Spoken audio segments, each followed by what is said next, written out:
పవన్ కళ్యాణ్ సినిమాలో గ్యాంగ్స్టర్ గా చేసిన పంజా సినిమా ఫ్యాన్స్ కు బాగానే గుర్తుంటుంది, కానీ మర్చిపోయినట్లుగా నటిస్తారు. కానీ ఓజీ పేరుతో గ్యాంగ్స్టర్ మూవీని తెరకెక్కిస్తున్నారని తెలియగానే hype పెంచేసుకున్నారు.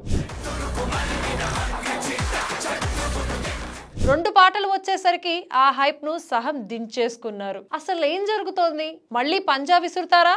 Andhra deputy CM power star Pawan Kalyan 4-5 ఏళ్లుగా చేస్తూనే ఉన్న సినిమాల షూటింగ్లు ఇప్పుడు పూర్తి చేస్తున్నారు. వరుసగా ఒకదాని తర్వాత ఒకటి వదులుతున్నారు. వీరమల్లు వచ్చింది పోయింది, ఇప్పుడంతా ఓజీ ఓజీ అంటున్నారు. అంతకు ముందు పవన్ ఎక్కడికి వెళ్ళినా ఫ్యాన్స్ ఓజీ ఓజీ అనేవారు, కానీ ఇప్పుడు అది కనిపించడం లేదు. పాటలు ఒక్కొక్కటిగా బయటికి వస్తున్న సమయంలో కృత్రిమ హైపే కనిపిస్తోంది. ఇది కూడా టైం ల్యాప్స్ కారణంగా తేలిపోతోంది అన్న డౌట్ ఇక్కడ ప్రారంభమయ్యాయి.